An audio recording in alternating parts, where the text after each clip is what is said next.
হে অপু, মামুন আমাকে ডিভোর্স দিয়ে দিল, তাই আমি বাচ্চা নিয়ে চলে আসতেছি। লাইলা দাঁড়াও, কিছু বলবা?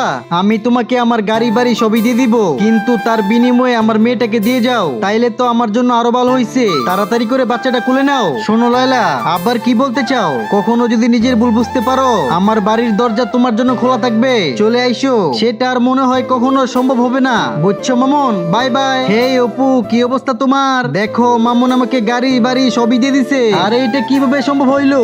এখন তো তাহলে এই গাড়ি বাড়ির মালিক আমি। লামিয়া চলো আজকে দেখা করি।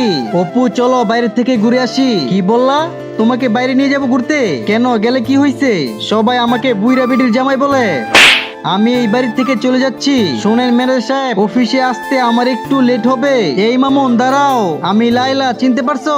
তোমাকে ছেড়ে আমি অনেক বড় ভুল করছি, আমাকে তুমি ক্ষমা করে দাও। শুধু আমার বাচ্চার মা বলে তোমাকে ক্ষমা করে দিলাম। লাইক সাবস্ক্রাইব করতে ভুলবেন না।